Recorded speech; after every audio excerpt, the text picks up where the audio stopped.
네, 하나님께서 오늘 우리 가운데 주시는 말씀 고린도전서 13장 11절의 말씀입니다. 한 절의 말씀이니까요. 우리 다 같이 한 목소리로 읽어보도록 하겠습니다.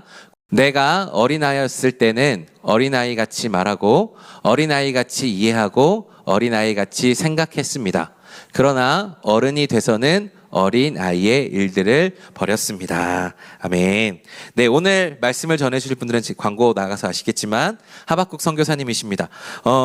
말레이시아 선교사님이시고요. 여러분들 중에 이미 아시는 분들도 계시겠지만 다른 말 필요 없습니다. 제가 생각하기에 말레이시아 아웃리치에 가야 되는 이유의 가장 큰 것 중에 하나는 그곳에 계신 하나님을 만나는 것도 있겠지만 선교사님과 함께 대화하면서 얻게 되는 신앙적인 유익이 굉장히 많다라고 저는 생각하고 자부하고 있습니다. 그래서 오늘도 선교사님과 만나서 이야기를 나누고 하는데 정말 그 깊은 지혜와 해안에 놀랄 수밖에 없는 우리 선교사님이신데요. 아마 여기 올라오시면 많은 질문들을 하실 거예요. 여러분 질문하시면 잘 몰라서 답을 못 하실 수도 있겠지만 놀라지 마시고 아시는 거는 당당하게 대답하시면서 이렇게 호흡하면서 같이 설교를 듣는 시간이 되었으면 좋겠습니다. 그래서 우리 선교사님께서 오늘 우리 가운데 정말 귀한 말씀 전해주실 때 여러분 정말 여러분의 삶이 바뀌고 여러분의 삶에 소망이 생기기를 간절히 소망합니다. 우리 이제 선교사님 나오실 텐데 큰 박수와 함성 소리로 우리 맞이하도록 하겠습니다. 네.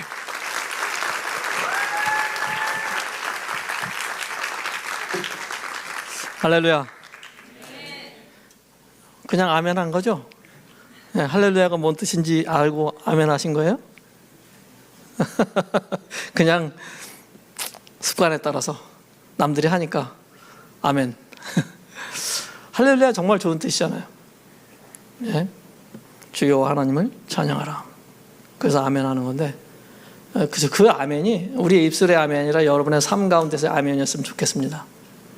여러분들의 그 삶이 바로 할렐루야가 됐으면 좋겠어요. 그래서 다른 사람들이 여러분들의 삶을 보면서 아멘 할 수 있도록.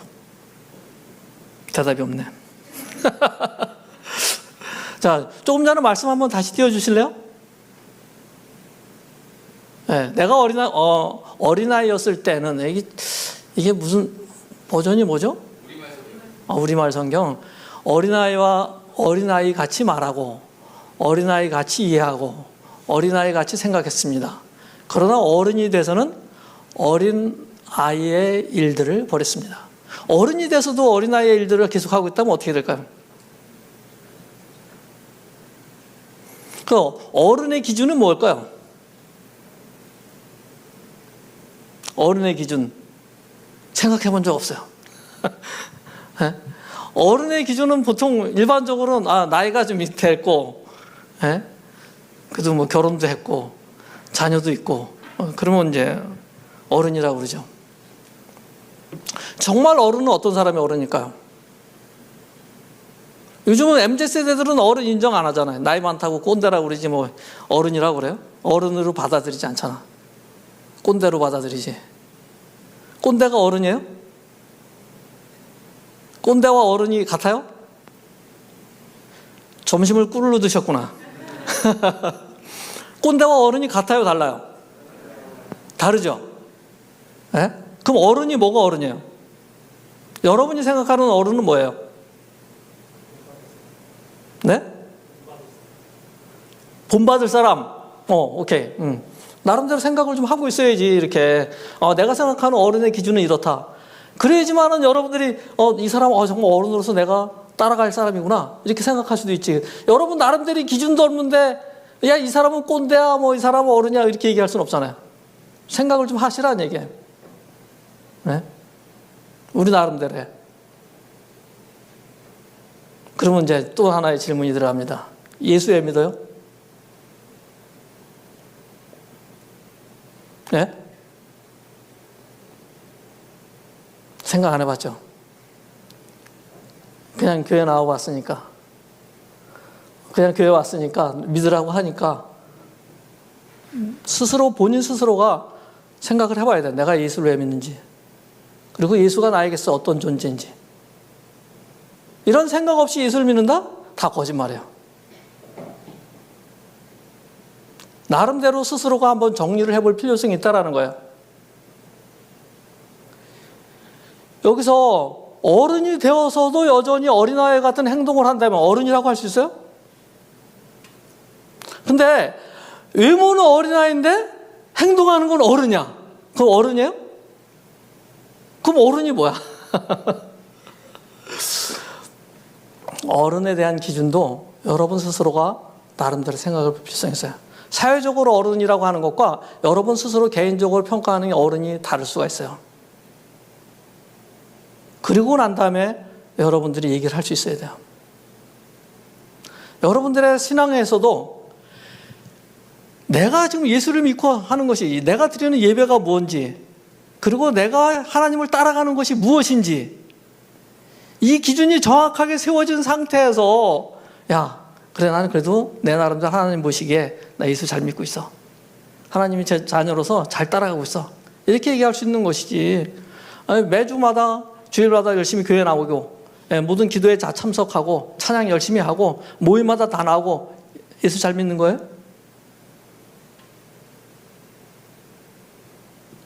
그렇지 않아요. 이런 기준이 여러분들에게 세워져 있지 않다면 여러분은 지금까지 예수 믿는 것 다시 한번 정리를 해볼 필요성이 있어요. 심각하게. 자, 하나님께서 아브라함을 택하셨어요. 그죠? 창세기 몇 장에 나와요? 뭐 기억은 안 해. 창세기 11장서부터 아브라함 얘기가 나오는데 실제적으로는 12장부터 아브라함의 스토리가 시작돼요. 아브라함을 왜 부르셨어요? 너무 어렵구나. 죄송합니다. 아브라함을 통해서 이스라엘이라는 나라가 생기죠. 그죠? 이스라엘 민족이 아브라함을 통해서부터 시작돼요. 네? 그러면 아브라함으로부터 시작된 이스라엘, 하나님께서 왜 이스라엘 민족을 택하셨을까요? 왜 아브라함을 택해서 아브라함의 후손으로 하여금 이스라엘 민족이 되게끔 하셨고, 왜 이스라엘 민족을 하나님께서 약속을 하셔서 그 제일 복잡한 땅, 오늘날에도 싸움이 일어나는 그 땅 가운데 두셨을까요? 생각 안 해보셨어요? 성경 안 읽었죠? 성경 안 읽었으니까 생각 안 해보지. 성경 읽었으면 당연히 생각해보죠. 왜 우리나라는 안 택하고 왜 이스라엘 민족을 택하셨지? 생각해볼 만하잖아요. 성경 읽으면서. 하나님께서 아브라함하고 약속을 하셨어요. 물론 아브라함이 특별하기 때문에 하나님이 아브라함을 택하셨어요? 아니에요. 이건 하나님의 주권으로 그냥 아브라함을 택하신 거예요. 아브라함을 택하셔서 아브라함의 후손으로 하여금 하나님이 다스리는 민족이 되게끔 하셨어요. 그래서 하나님이 다스리는 민족이 역할이 있어야 돼요. 역할이. 왜 하나님이 그 민족을 택하셨을까? 그 민족을 택해서 하나님이 다스리는 것, 그리고 하나님이 함께 하시는 것, 이것을 다른 민족에게, 다른 열방들에게 보여주기 위해서 그 이스라엘 민족은 목적이 뭐냐? 이스라엘 민족이 해야 될 의무는 그들의 삶 가운데서 하나님을 보여줘야 되는 거야. 다른 민족들한테, 다른 나라들한테. 하나님이 우리를 다스릴 때 우리에게 어떤 일들이 일어나는지, 하나님이 다스리는 나라가 어떤 나라인지, 하나님을 알지 못하는 다른 나라들이, 다른 민족들이 보고 알 수 있게끔 하는 것이 이스라엘 민족이 택함받은 이유예요. 자, 그럼 또 질문 들어갑니다. 대답 잘 하시기 바랍니다. 여러분은 하나님이 왜 부르셨어요? 안 부르셨어요? 부르셨죠? 왜 부르셨어요? 몰라. 그냥 부르셨나 봐. 생각 안 해봤어. 어느 날 보니까 그 자리에 있어. 수많은 사람 가운데 하나님께서 여러분을 부르신 이유가 있을 거 아니에요. 스스로에게 그 질문을 해봐야 될 거 아니에요. 하나님 왜 나를 부르셨지? 그리고 하나님한테 질문을 던져봐야 될 거 아니에요. 하나님 왜 저를 택하셨습니까? 이 많은 사람들 가운데 왜 오늘 이 시점에 저를 부르셨나요? 하고.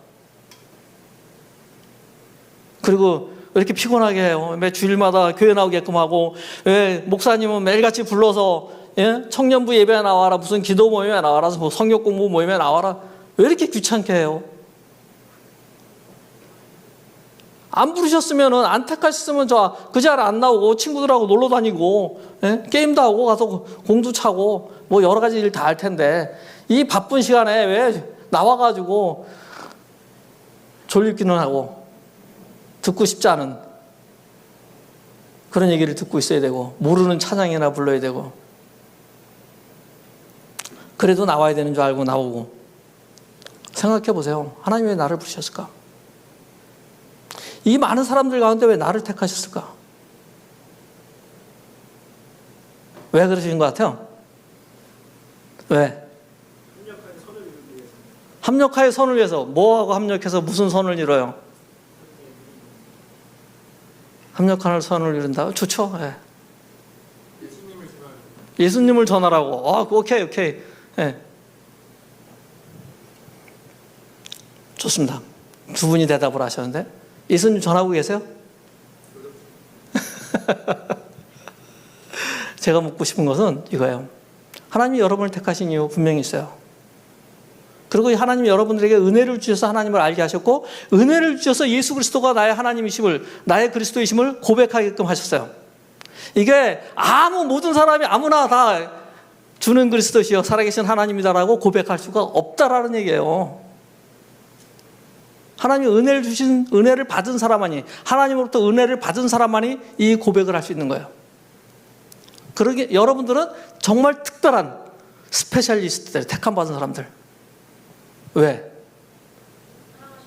사랑하셔서. 야, 사랑은 우리만? 나만? 하나님의 사랑은 하나님의 피조세계 전체에 다 흐르고 있어요.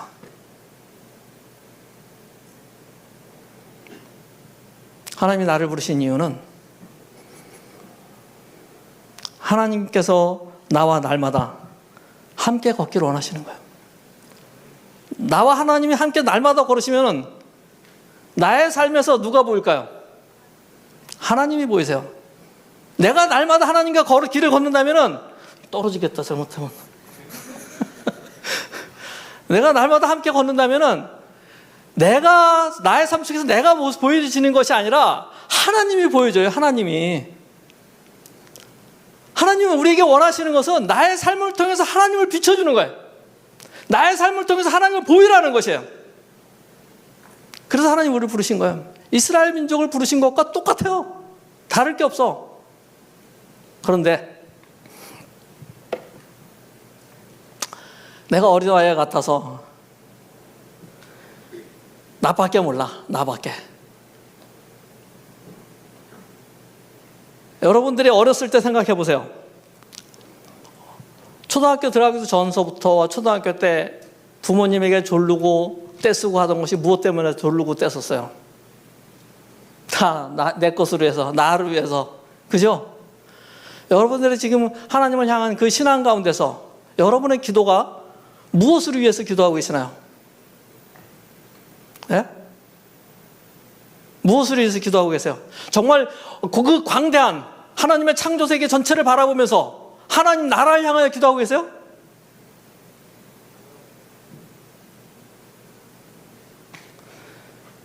제가 고민을 하면서, 성경을 읽다가 고민하면서, 우리의 신앙의 성숙도를 한번 좀 나눠보자.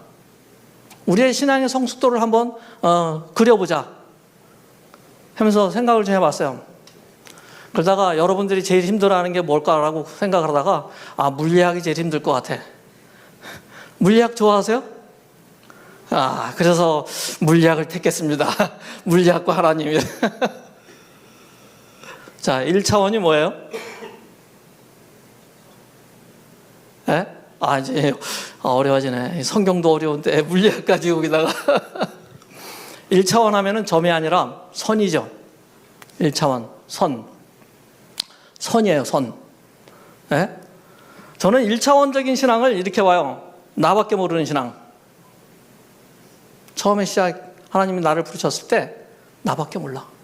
근데 깐난아이와 같으니까, 어린아이와 같으니까 어린아이의 생각이, 어린아이가 어른처럼 생각하고 어른처럼 말하면 이거 애늙은이지 어린아이가 아니잖아요. 어린아이로서는 당연한 거예요. 나밖에 모르는 거예요. 그래서 하나님, 이 아버지한테 부탁하는 거야. 아버지, 아빠 나 이거 필요해. 엄마 나 이거 지금 배고파. 밥 줘. 뭐. 그럼 여러분 한번 생각해 보세요. 여러분의 기도가 지금 어린아이예요? 그리고 10년 지났어. 근데 여전히 똑같아. 네? 10년이 지났는데도 똑같아. 자, 1차원에서 2차원을 볼 수 있을까요? 아, 이게 어려운 거로구나. 1차원은 선에서, 2차원은 면이죠. 면. 선에서 면을 볼 수 있을까요? 선에서 면을 이해할 수 있을까요? 네. 차원이 낮은 상태에서 위의 차원을 이해할 수가 없어. 그러니까 이 초딩들, 그다음에 유치원생들이 중딩, 고딩을 이해할 수가 없어요. 그러나 중딩, 고딩이 봤을 때 초딩을 이해할 수 있어요, 없어요? 네. 이해할 수 있죠. 이해할 수 있기 때문에 같이 맞붙어 안 싸우는 거야. 초딩이 욕을 해도. 그죠? 만약 이해할 수 없다면 초딩이 욕하고 그러면 때려줄 거 아니야. 같이 싸우고. 뭔 얘기냐면 우리의 신앙의 1차원이면 나밖에 모르는 신앙이라는 얘기예요. 그래서 하나님 앞에 그렇게밖에 간구할 수가 없어요. 교회에서 신앙생활도 나밖에 몰라. 야, 여기 내가 맡아놓은 자리인데 누가 앉았어? 밥 먹을 시간에 점심, 야, 이거 내 점심에 이거 더 먹으려고 그랬는데 누가 내 거 챙겨갔다고 싸우고. 네. 이해가 돼요. 그러니까 교회는 나이가 육신적으로 나이가 있는 분 없는 분 이게 중요한 것이 아니라 이분이 영적으로는 어린아이인지 영적으로 장성한 사람인지 이게 더 중요한 거예요. 그러다가 이제 이 나밖에 모르는 신앙, 성경 속에 누가 있을까? 예? 네, 괜찮아요. 네. 성경 인물 가운데도 나밖에 모르는 신앙을 가지고 있던 사람들이 꽤 있었어요. 2차원은 선과 선이 연결돼서 면이 되어지는 것이 2차원이죠. 2차원적인 신앙을 가진 사람은 어떤 사람일까요? 생각 안 해봤으니까 모를 테고. 2차원적인 신앙을 가진 사람은 그래도 나만 아는 게 아니라 내 형제까지 알아. 내 가족까지. 내 형제와 가족.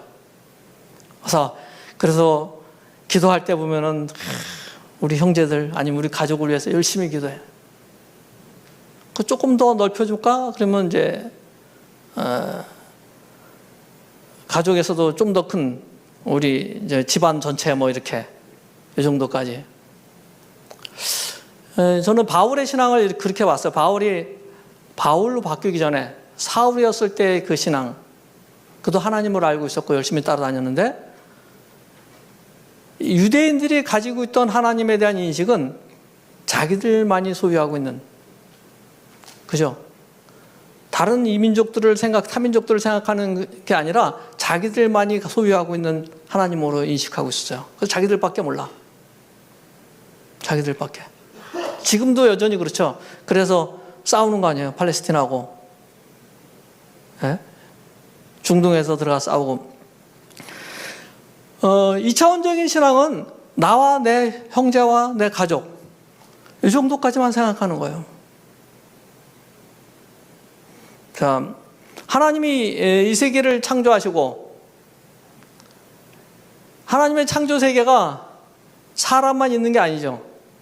그리고 사람과의 관계 속에서도 그냥 가족 이 정도가 아니라 처음에 뭐 시족사회, 부족사회 이 정도가 아니라 시족에서 부족에서 좀 더 큰 공동체로 갈 수 있죠.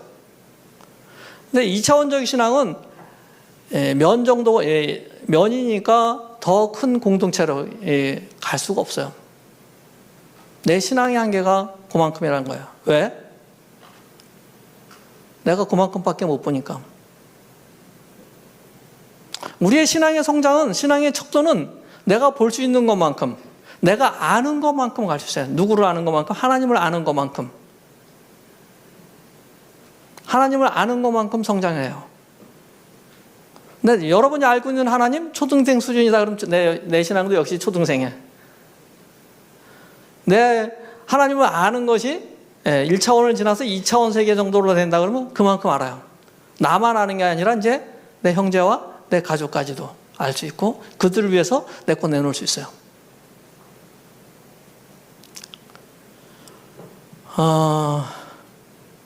제가 봤을 때 사도 바울이 되기 전에 사울은 2차원에서 3차원 정도의 그 사이의 신앙이었던 것 같아요. 3차원이면 뭐죠? 선면, 그 다음에 선면, 공간. 그죠? 우리가 지금 있는 이것이 3차원이죠. 우리가 살고 있는 이 세계가 3차원 세계에 살고 있는 거예요. 3차원 세계. 네. 3차원 세계의 신앙이라면 어떻게 얘기할 수 있을까요? 나, 너, 내가 속해 있는 공동체, 내가 속해 있는 사회, 내가 속해 있는 나라. 네. 그리고 조금 더 넓어진다면 내가 속해 있지 않지만 다른 나라, 다른 민족, 이 하나님의 창조 공간 속에 속해 있는 모든 것, 3차원이라고 볼 수 있겠죠. 그러면 여러분의 시선은, 여러분의 시각은 얼마만큼 넓혀져 있나요? 얼마만큼 볼 수 있어요? 여러분들이 하나님의 자녀로서 예수 그리스도를 나의 주와 나의 하나님으로 고백하고 성령이 함께 계시는 여러분들의 시선은, 여러분들의 눈은 얼마만큼 볼 수 있어요? 하나님의 창조세계 전체 볼 수 있어요? 나 보기도 바빠? 나 혼자만 보기도 바빠요? 내 가족까지? 이건 스스로가 답을 내리시기 바랍니다. 질문을 해보세요, 스스로가. 하나님이 여러분을 부르신 이유가 나만 알으라고? 절대 그렇게 부르시지 않았어요. 이스라엘 민족이, 하나님이 이스라엘 민족을 부르셨는데 이스라엘 민족이 자기들밖에 몰랐어. 어떻게 됐죠, 결과가? 이스라엘 민족의 결과. 역사를 모르시는구나. 역사를 또 어려워하는구만. 세계사도 모르시는구나. 네? 세계사 속에 이스라엘은 어떻게 됐어요? 네, 다 흩어졌죠. 나라가 존재하지도 않게끔 다 흩어졌어요. 그들이 자기들만 알았기 때문에. 하나님이 그들을 부르신 이유, 그들에게 은혜를 주신 이유를 망각했기 때문에 흩으셨어요. 하나님이 여러분들을 부르신 것은 여러분들로 하여금 여러분들의 눈으로 하나님의 창조세계 전체에 보면서 그 창조세계에게 여러분들이 복을 흘리란 얘기예요. 여러분 스스로 혼자만 겨우 간수할 생각만 하지 말고 하나님의 세계 전체를 바라보라는 얘기예요. 하나님이 충분히 그만큼 주셨어요. 그런데 알려고 하질 않아. 하나님을 알려고 하질 않아. 하나님을 아는 방법이 뭐예요? 하나님을 아는 방법. 여러분 부모님 어떻게 알았어요? 공부했어요? 부모님 알으려고 공부했어요? 그럼 어떻게 알아요, 부모님을? 아빠, 엄마를 어떻게 아시냐고. 정말 아빠, 엄마인지 확실히 믿어요? 어떻게? 에? 믿으니까 믿어지는 거야. 엄마, 아빠가 믿으니까 엄마, 아빠예요? 같이 살았잖아요. 그리고 엄마, 아빠 손에 의해서 키워졌잖아요. 얘기 안 해도 당연히 믿지. 그냥 믿어지는 거지. 내가 공부하지 않아도. 여러분에게서의 그리스도와 하나님은 그래요. 여러분이 늘 더불어 살면은 그냥 믿어지고 그만큼 알아가는 거예요. 알아가는 거. 여러분의 친구, 여러분이랑 가장 가까운 친구, 여러분 얼마만큼 알아요? 그 친구가 뭘 좋아하는지, 무슨 생각을 갖고 있는지, 앞으로의 장래의 꿈이 무엇인지 어떻게 알아요? 늘 대화하고 늘 함께하고 그러니까 아는 거 아니에요. 여러분들이 하나님의 마음으로 아는 것은, 여러분들이 하나님의 비전, 하나님의 가지고 있는 그 크다 어마어마한 그 일들을 아는 것은 하나님과 더불어 교제하는 거예요. 하나님과 어떻게 교제할 거예요? 어떻게? 하나님과 교제하는 방법. 큐티. 큐티. 그것도 좋은 방법이에요. 하도 안 하니까 큐티라도 하나 그런 거예요. 하도 안 하니까. 여러분 친구들하고 교제할 때, 야, 우리 교제를 위해서 텍스트가 필요해. 해요? 그럼 어떻게 교제해요, 여러분 친구들하고? 대화. 뭐 음식도 같이 먹고, 차도 한 잔 같이 마시면서 시간을 같이 보내는 거예요. 하나님과의 교제는 하나님과 시간을 함께 보내는 거예요, 함께. 그러면 바이블은, 성경은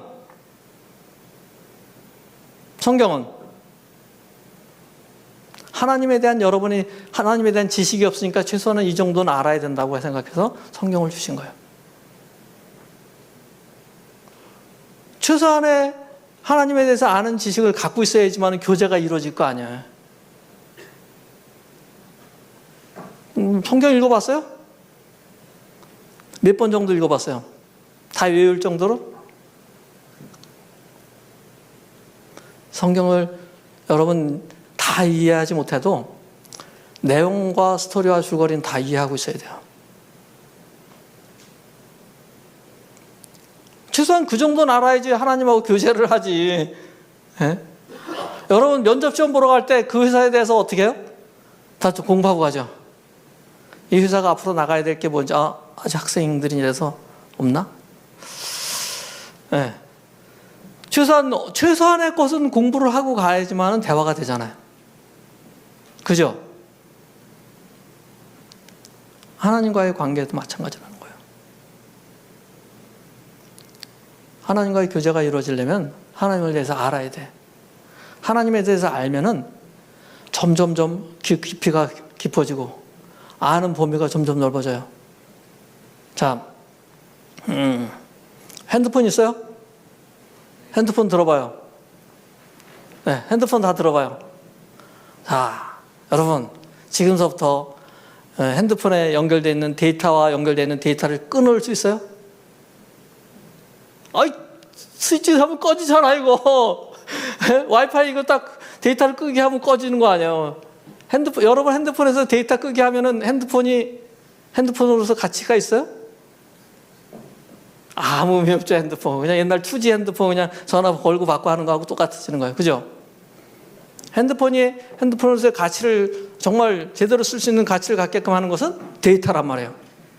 그죠? 그래서 여러분 무제한 데이터 쓰고 돈 많이 내고라도 데이터 쓰려고 하는 거 아니에요. 그죠? 네. 왜 그래요? 데이터 속에 뭐가 들어서? 모든 정보가 다 들어있죠. 참, 세상에 대한 모든 정보를 갖고 계신 분이 누구예요? 하나님이에요. 여러분들이 패스워드 지저스라는 이름으로 하나님과의 데이터를 연결했어요. 어마어마한 데이터를 소유하고 있어요. 사용 방법을 몰라. 하나도 못 쓰고 있어. 똑같은 거예요, 지금. 여러분들이 알고 있는 하나님을 믿고 있다고 하지만은 활용도 전혀 못해. 그 하나님이 어떤 하나님인지조차도 몰라. 내가 믿고 있는 그 하나님이, 내가 소유하고 있는 이 하나님이 얼마나 크신 하나님인지를 모르니까 여러분의 삶 가운데서 하나님이 드러날 수가 없다는 거예요. 내가 알고 있는 하나님에 대해서 여러분이 정말 내가 알고 있는 하나님이 초등생 수준의 하나님이 아니라 내가 나의 모든 지식과 지혜를 총동원해서 알고 있어도 그보다 더 크신 하나님이라는 사실을 인식하고 있고 그 하나님이 나와 함께 한다는 사실을 인식하고 있고 날마다 나에게 말씀해 주시고 나와 동행한다는 사실을 인식하고 있다면 여러분의 삶이 바뀔 거예요.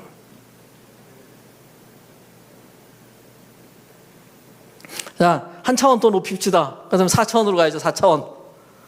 4차원은 뭐예요? 여러분 시간 있을 때 물리학 책 좀 봐요. 너무 재밌어, 물리학 책. 내가 생각할 수 없는, 상상할 수 없는 그 세계로 끌고 갈 수 있어요. 인터스텔라 보셨죠? 영화다. 이해됐어요? 그 영화 보시면서? 그 영화도 안 보셨나 보네 또. 자, 물리학 책을 보면 정말 어떻게 하나님의 세계를 이렇게 이해하기 좀 조금 쉬울 수 있어요. 자, 4차원은 뭐예요? 3차원에다가 시간이 들어가는 거죠. 이게 정말 힘든 게 4차원 세계예요. 4차원 세계를 이해하면 하나님을 이해하기가 훨씬 쉬울 것 같아요. 저는 4차원적인 신앙을 여러분들이 소유했으면 좋겠어요. 그러니까 우리가 3차원적인 신앙이면 그래도 내가 쌓고 있는 이 공간 속에 있는 것을 보면서 그들을 위해서 내 마음을 줄 수 있고, 그들을 위해서 나의 사랑을 나눌 수 있고, 줄 수 있고, 또 그들을 위해서 기도할 수 있는, 그 정도는 돼야지. 적어도 최소한 하나님을 믿는데, 내가 예수님의 제자인데, 나만 생각하고 내 가족만 생각하고 그러는 것이 아니라, 그래서 다른 민족을 위해서, 하나님을 알지 못하는 민족을 위해서도 기도하고, 정말 그들을 위해서 나의 사랑을 나누고, 그래야 하나님의 마음을 조금이라도 내가 소유할 수 있는 거지. 4차원이 되면 4차원의 시간의 의미가 있어요, 없어요? 과거, 현재, 미래, 역사, 우리가 알고 있는 세상 속에서 역사가 의미가 없어져요. 과거, 현재, 미래가 없잖아요. 이런 얘기하면 이제 어려워지니까 앉았다 다 갈 거니까 그런 얘기하면 안 되고 시간 여행 뭐 이런 얘기하면 힘들어지잖아요. 4차원 정도 되면은 우리가 그래도 내가 갖고 있는 신앙 속에서 육신이 한계에 있는 이 공간 속에서 볼 수 있는 과거, 현재, 미래를 생각할 수 있는 그런 신앙을 가져야 되는 거예요. 지금의 나만 생각하는 신앙이 아니라 앞으로 다가올, 또 이건 이제 지금 이제 3차원 공간 속에서 일어난 일들에 대한 거니까 다가올 미래를 위해서도 내가 어떤 마음을 가져야 되는지, 그리고 내 과거를 위해서, 내 역사 속에 존재하고를 위해서 어떤 신앙을 가져야 되는지, 보이는 세계만 위해서 신앙을 모습을 보여주는 것이 아니라 보이지 않는 세계를 위해서도 마음을 가져야 된다는 거예요. 이 정도 되면은 좀 도통한 것 같지 않아요?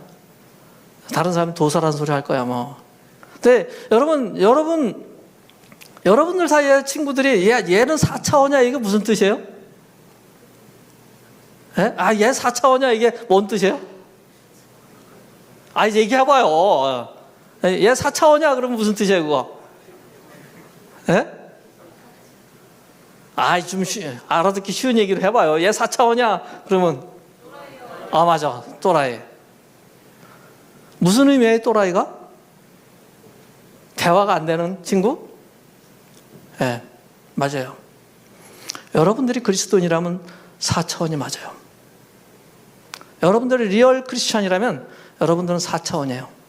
왜? 세상 사람들이 이해를 못해. 세상 사람들이 이해를 못해. 여러분의 삶을 세상 사람들이 이해할 수가 없다라는 거예요. 그러면 여러분 4차원이십니까 지금? 여러분 스스로에게 질문을 던져봐요. 나는 4차원인가? 아니면 나는 똑같아. 나나 얘나 똑같아. 교회 다니는 너나, 교회 안 다니는 나나, 교회 다니는 나나, 교회 안 다니는 너나 똑같아. 그럼 4차원 아니죠? 그러면 여러분의 신앙을 생각해 보셔야 돼요. 내가 세상과 야합해서 세상을 쫓아가고 있는 건지, 내가 하나님과 한 몸을 이뤄서 예수 그리스도의 그 십자가를 내가 짊어지고 세상 사람들이 이해할 수 없는 그 길을 걸어가고 있는지를. 제가 성경 가운데서 빌레몬서를 읽으면서 이게 이해가 되나? 빌레몬이라는 사람이 이해하기 정말 힘들었어요. 빌레몬이라는 사람을. 그 당시에 제가 이제 잠깐 얘기할게요. 빌레몬이라는 사람이 잘 사는 사람이었어. 그 로마 시대 때 그래도 어느 정도 지위도 있었고 어느 정도 잘 사는 사람이었어요. 근데 오네시모가 그 집이 하인이었죠. 그래도 하인 중에서도 이제 괜찮은 학식도 있었고 좀 다른 나라에서 이렇게 잡혀온 사람인데 괜찮은 사람이었던 것 같아요. 그래서 아마 빌레몬이 그 집에 아주 귀한 일들을 맡기고 그랬었는데 그 사람이 도망친 거 아니에요. 재산상의 손해를 입히고 그러다가 감옥에서 바울을 만나서 변화된 사람이잖아요. 근데 바울이 빌레몬에게 편지 쓰잖아요. 뭐라고 써요? 야, 이거 내가 유익한 사람이니까 너의 친구처럼 여기라고 그랬어요. 받아주라고. 그리고 얘가 잘못한 거 있으면 내가 다 갚아줄게. 이 얘기 뭐예요? 너 그냥 받아, 무조건 내고. 내가 얘기한 대로 받아들여. 이 얘기거든요. 근데 그 시대에 노예가 도망쳤다가 그러면 노예를 잡으면 사형이야, 사형. 근데 나는 빌레몬을 향해서 바울이 이렇게 써요. 나는 내가 충분히 그렇게 하리라 생각한다. 믿는다. 받으라는 얘기예요. 이게 뭐예요? 빌레몬이 오네시모를 그렇게 받아들이라는 거예요. 자, 여기까지는 괜찮아. 만약에 빌레몬이 오네시모를 받아들였을 때 빌레몬의 사회적 위치가 어떻게 될까요? 그 사회 속에서. 자, 더 쉽게 얘기해 줄게요. 이건 이거하고 똑같은 거야.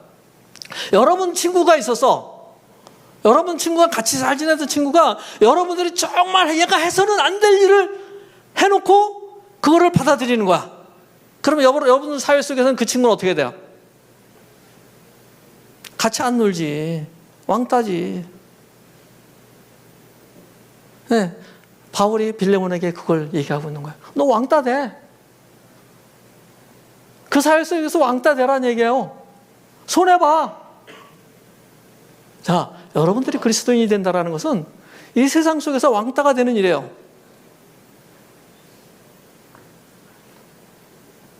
세상 속에서 왕따가 되는 일이라고 그리스도인이 된다는 것은. 그냥 야 무늬만 그리스도인이 돼서 아 좋다 야 같이 어울리자 뭐 세상과 같이 손잡자 이런 것이 아니라 세상 가운데서 철저하게 왕따가 되는 사람들이에요. 그리스도인이 된다는 것은.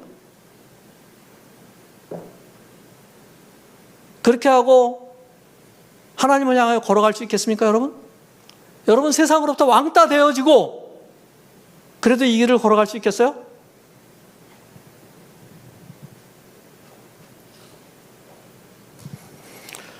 여러분 모두가 저의 이 질문 앞에 아멘으로 대답했으면 좋겠어요. 저한테 하는 것이 아니라 하나님 앞에. 그리고 세상에서 그 길을 걸어가는 거예요. 세상 많은 사람들이 여러분들을 향해 손가락질을 할지 몰라. 미쳤다고 얘기할지도 몰라. 그러나 주님은 여러분들의 그 삶의 모습을 보면서 박수를 치고 계실 겁니다. 응원하고 계실 거예요.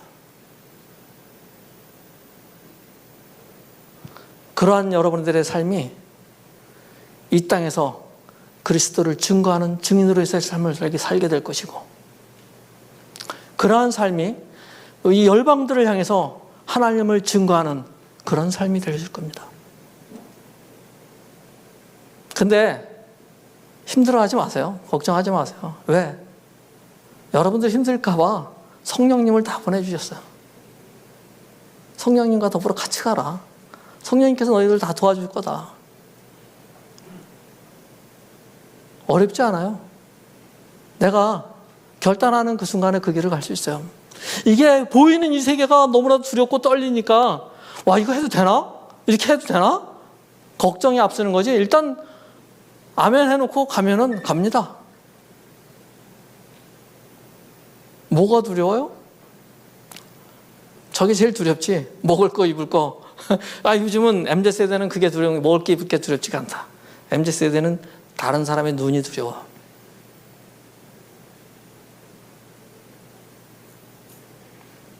예, 다른 사람의 눈보다 하나님의 눈이 더 두렵지 않으세요?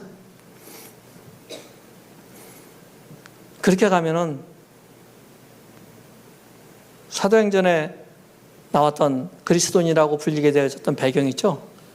이 사람들이 세상 사람들이 봤을 때 초대교회 때 사람들이 이해가 할 수 없어서 그리스도인들 이 사람들이 정말 살아가는 삶이 이해할 수 없어. 자기 전 재산 다 갖다 바쳐.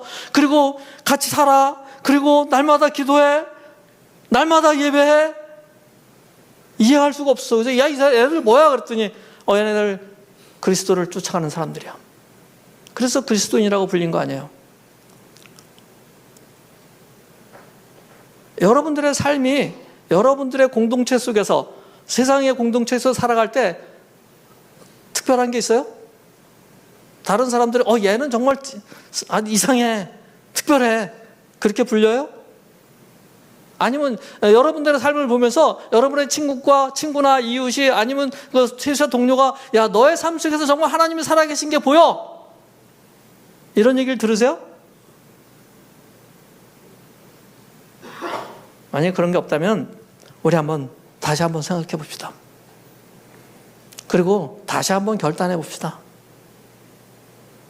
그래서 하나님 은혜 주셔서 내가 하나님을 알게 되었고 예수 그리스도를 나의 구주, 나의 하나님으로 고백을 했는데 이렇게 살아가는 것이 아니라, 하나님 정말 새로운 삶을 살고 싶습니다. 내가 하나님을 알기 때문에 세상을 쫓아가는 것이 아니라 여호와 하나님을 쫓아가는 그런 삶으로 나의 삶이 바뀔 수 있도록 하나님 나를 인도해 주십사라고.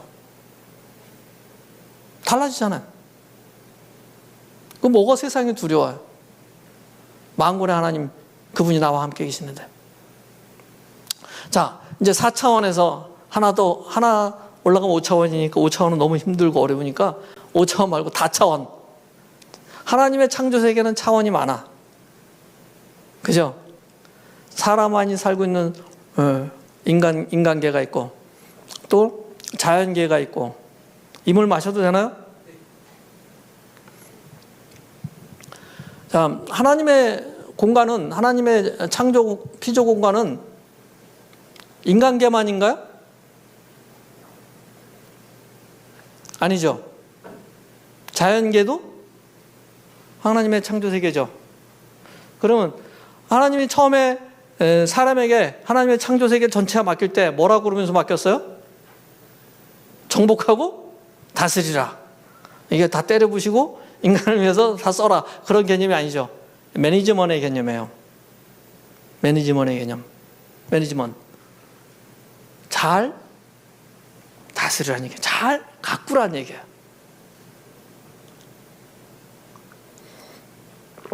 지금 여러분의 삶 속에서 잘 가꾸고 있나요? 지금 뭐 기후변화 때문에 난리니, 올여름에 이번에 한국 들어왔다가 말레이시아보다 더 더워가지고 제가 깜짝 놀랐어요. 빨리 말레이시아 돌아가고 싶더라고요. 기후변화 때문에 이런 일이 생겼다. 그 다음에 미세 플라스틱 뭐 이런 얘기 엄청 나오죠. 누가 그렇게 한 거예요? 예? 누가 그렇게 한 거예요? 인간 그러지 맙시다. 솔직해집시다. 내가 그런 겁니다. 내가 뭘요? 내가 뭘요? 그래요? 내가 입고 있는 옷, 내가 생활하고 있는 모든 화학 성품들 우리 자매님들이 화장하고, 형제님들이 요즘은 형제님들도 화장을 많이 하더라고요. 이젠 다 거기서 나오는 거예요.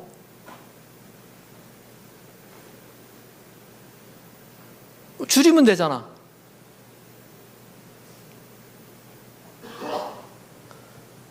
여러분의 생각 하나가, 여러분의 행동, 작은 행동 하나가 바꿀 수 있어요. 아니, 다른 사람들도 다 하는데, 다 만들어 놓은 거 쓰는데 나 뭐 이거 쓴다고. 아니요. 다른 사람은 다른 사람이고 여러분들은 하나님을 아는 사람이에요.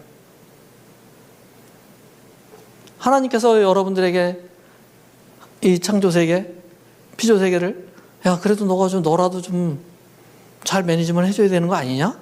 라고 맡기셨다면은, 그건 나라도 내 삶 속에서 해야지, 그거를.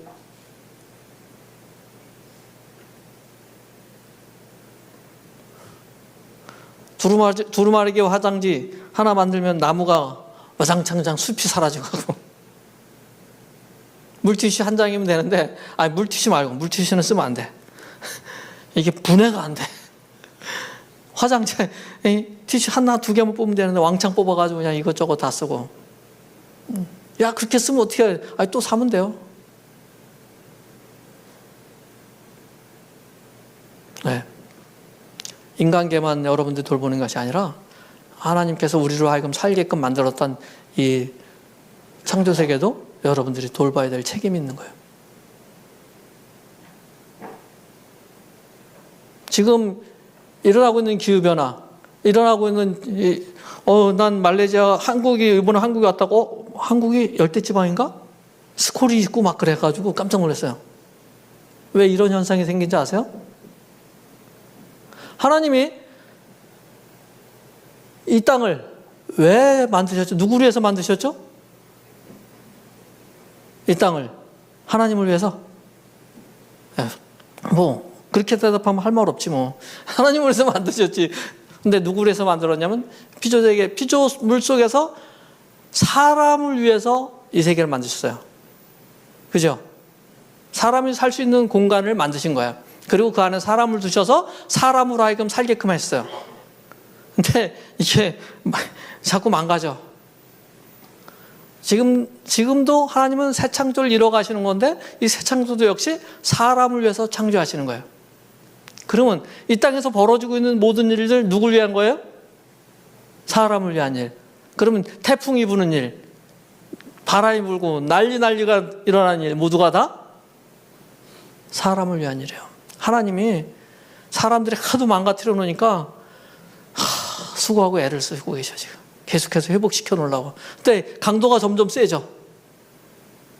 그만큼 많이 훼손되어졌다라는 얘기예요. 누가 훼손시켰냐? 내가 훼손시켰다라는 거예요. 나 한 사람이 바꾸면 다시 회복되어질 수 있어요.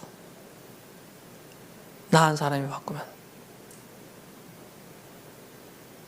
자, 여러분들이 눈을 열어서 하나님의 창조 세계를 전차 바라볼 수 있고 하나님의 그 마음을 알 수 있고 여러분들은 언제 여러분의 부모님의 마음을 알 수 있어요? 언제 부모님의 마음을 알 수 있어요? 예? 언제? 죽을 때쯤 되면 부모님 마음이야. 죽을 때가 되면 그때서야 부모님 마음이 이해가 돼요? 그래서 결혼하고 자녀를 낳고 가정을 꾸려보면 부모님 마음을 이해를 해요. 하나님의 마음을 언제 알 수 있을까? 하나님의 마음은 지금도 알 수 있어요. 왜? 여러분 안에 성령님이 계시기 때문에. 여러분 안에 하나님이 계시기 때문에 하나님의 마음을 알 수 있다는 거예요. 근데 하나님을 모르는 이유는 여러분들이 귀를 닫고 있기 때문이에요. 하나님을 향하여 귀를 닫고 있기 때문에 하나님의 마음은 모르는 거예요. 하나님을 향하여 여러분들이 귀를 열면 하나님의 그 마음이 보여요. 하나님의 그 엄청난 그 마음이 여러분의 마음과 같아져요. 처음에 사람은 하나님과 마음이 하나였어요. 하나님의 그 마음을 알게 되면 이 땅을 향해서 이 세계를 향해서 하나님의 그 마음을 품고 이 세상을 바라본다면 기도하지 않을 수가 없어요. 날마다 눈물을 흘리지 않을 수가 없고 여러분의 삶이 안 변할 수가 없어요.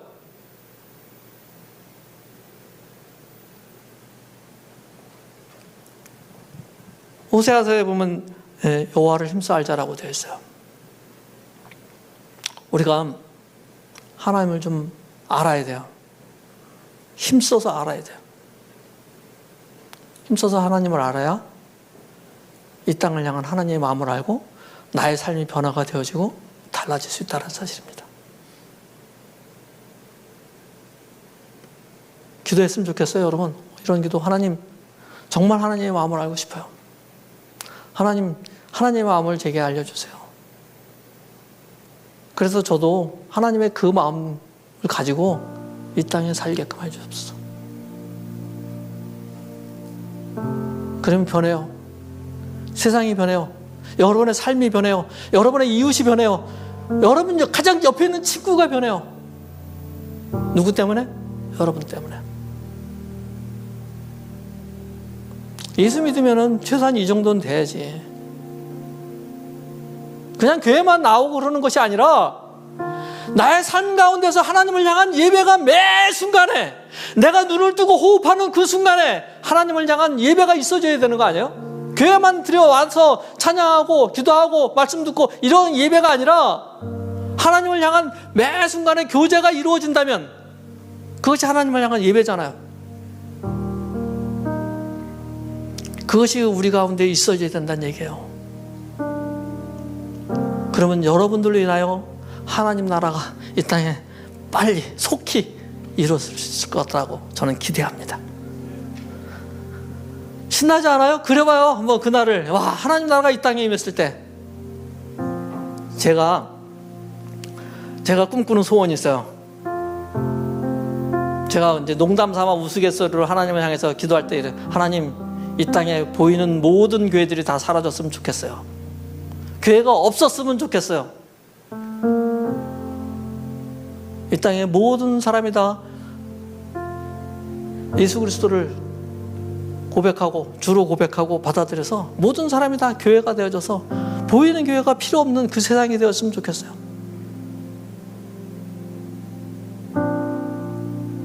그런 날을 꿈꿔봅니다. 여러분도 함께 꿈꿨으면 좋겠어요. 아멘? 기도하겠습니다. 우리 한번 같이 기도할까요? 하나님, 하나님의 그 마음을 알아서 이 땅 가운데 하나님의 그 마음을 알고 그 마음대로 이 땅에 살아갈 수 있게끔 하여 주옵소서. 우리가 여호와를 하나님을 힘써 알아서 이 땅에서 하나님의 자녀로 하나님을 드러내며 하나님을 증거하며 이 땅을 가꾸며 살아가는 저희들 되도록 하나님 인도해 주옵소서라고 함께 기도해 주셨으면 좋겠습니다. 기도하겠습니다.